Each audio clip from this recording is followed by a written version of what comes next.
When you get called to see a patient with reduced urine output, I want you to hear me in your head saying, find the urine.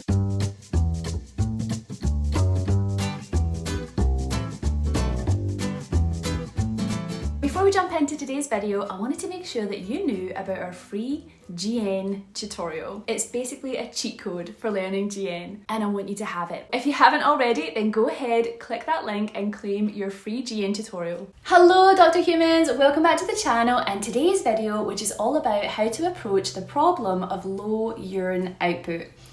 Now, I don't know about you, but I feel like when I was at med school, I was given lots of algorithms for all sorts of things like chest pain and breathlessness and bleeding from some orifice.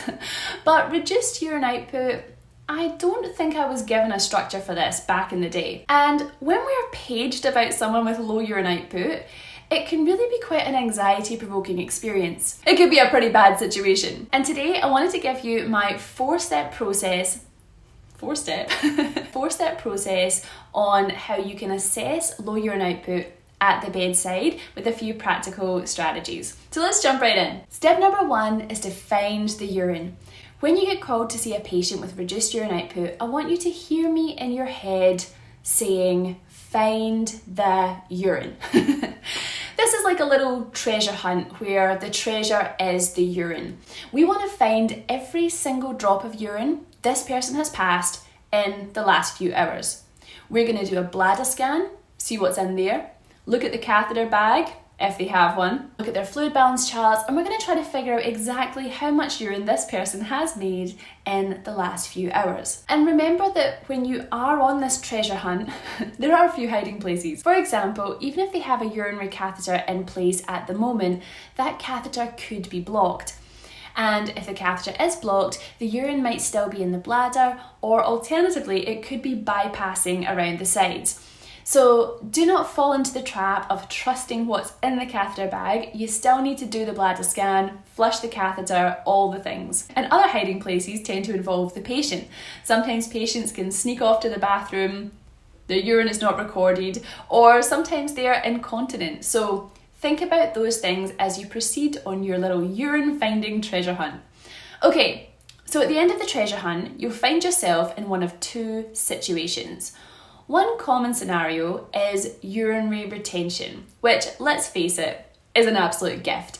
There are few things more satisfying as a doctor human than being able to alleviate someone's urinary retention. It really is a thing of beauty. Unless that is, you've just moved country and the equipment in that country is for some reason very different and they leave the catheter bag open at the start of your procedure and now you're literally covered in urine. True story. But provided you manage to avoid becoming covered in urine, it's usually a very satisfying experience. And remember that if you do alleviate a urinary tract obstruction, you must always check back in with your patient in a few hours to look for polyuria. Because after a urinary tract obstruction, patients can develop something known as post-obstructive diuresis. So this is when their little tubules are damaged and they're unable to regulate how much water and electrolytes they reabsorb. And if left unchecked, that could lead to life-threatening dehydration and electrolyte disturbances.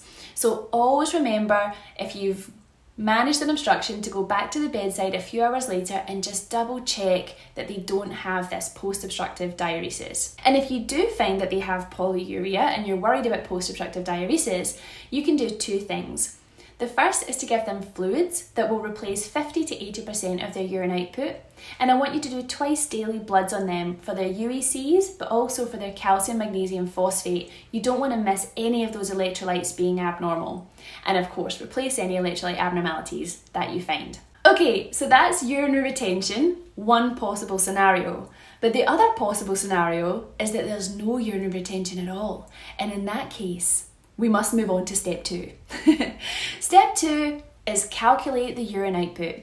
So by now, after your treasure hunt, you will have a volume of urine that you've tracked back for the last few hours. Now we just punch that into your calculator to work out the urine output in mils per hour. And we'll compare that to the expected normal urine output. And remember that a normal urine output is 0.5 mils per kg per hour. So for a 70 kilogram person, this would be around 35 mils per hour. So if someone is passing less than this, we'll define that as oliguric, low urine output, or anuric, no urine output. And of course, both of those scenarios are very bad. But the good news is that you have everything you need to progress this patient's care, which brings us to step 3. Step 3, the fluid review. Everyone's favourite part of clinical examination. So of course here, we're going to be trying to figure out our next move at the bedside. Do we give fluids? Do we give diuretics? What on earth do we do with this person? Now, in this video, I'm not going to go through how to do a fluid review, but just to say that this can be challenging. And if you're in a situation where you're finding the fluid review challenging, there is no shame in asking someone else to check your work. Ask a senior colleague to come along and fluid assess this person. You'll learn something in the process, and the patient will have a better chance of getting back on track. And aside from the fluid review, if someone truly is oliguric or anuric, you should absolutely be involving the most senior members of your medical team to come and see this person.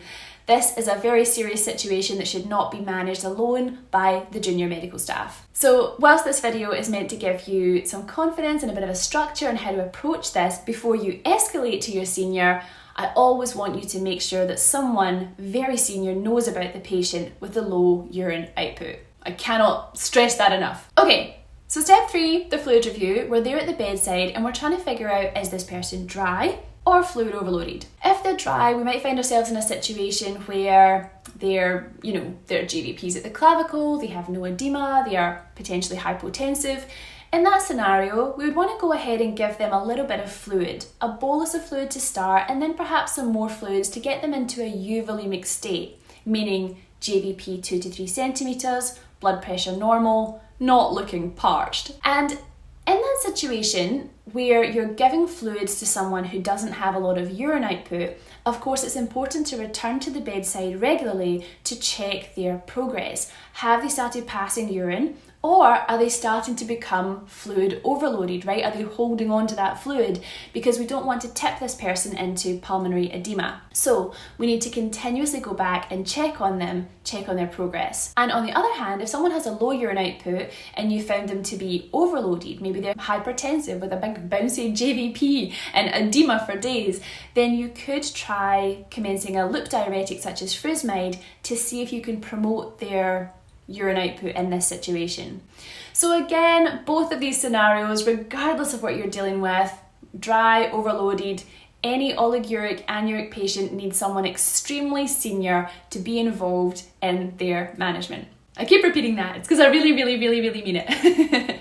Okay, so we've done step 3, was the fluid review. Now it's time for step 4, the acute kidney injury workup. This is where you go through acute kidney injury as you normally would. We're talking pre-renal, intrarenal and post-renal aspects. You'll take the history, review the notes for recent events. You're going to look at their OBS chart for any hypotensive episodes, look at their drug chart, identify all the potential nephrotoxins that this patient has come into contact with in the last few days. You'll send off some blood tests and some urine tests, and you'll request a formal ultrasound of the urinary tract to look for any obstruction.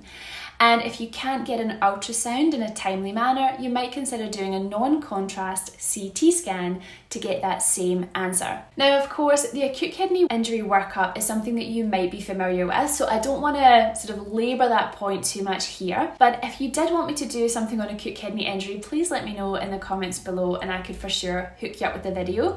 Otherwise, I do have an acute kidney injury practical approach tutorial over on my website, which you're welcome to check out. That's available inside our deluxe membership. But chances are that you have come across acute kidney injury before, right? It's very common and we're dealing with it all the time. So work through those pre-renal, intrarenal and post-renal, and of course, be sure to involve your friendly renal registrar or nephrologist as well. Okay, so just to recap, whenever you're asked to see a patient for low urine output, I want you to hear me say to you in your head, find the urine. This mission must commence with a full urine treasure hunt. We want to find every single drop of that urine. Sometimes we find urine retention, then Problem solved. Pop in a catheter, you are a doctor superhero. But be sure to always check back later to see if this person has developed post-obstructive diuresis, in which case you'd want to manage them with fluids and replace any electrolyte abnormalities. If you do not find urine retention, you must now proceed to step 2. Calculate the urine output and decide, is this normal or not? If the urine output is deemed not normal, we must proceed to step 3, the fluid review. Here we will assess whether the patient is underfilled or overloaded, so we can manage them with fluids or diuretics to boost their urine output. And regardless of our findings or how confident we are in this moment, we're always going to call our superiors to guide the care of this patient. Can you tell that I'm aware that I'm on the internet and what I say is very important and people take it seriously and it could affect patient care? Call someone. And step 4, the acute kidney injury workup. Now we're going to do a deep dive. We're going to go through all the things, the history, the notes, the investigations, the drug chart. We're going to look for all of the pre-renal, post-renal and intrarenal factors that we can identify. We will list all the nephrotoxins out, as many as possible, and we'll take steps to reverse this acute kidney injury based on what we find. And of course, sometimes we're not able to improve the urine output with these measures. Sometimes the acute kidney injury is quite far gone, and these patients might need a bit of support with dialysis along the way. Okay, so that was how to approach low urine output. I hope this helped your studies and your clinical practice, and I'll see you again soon for some more higher learning. Bye!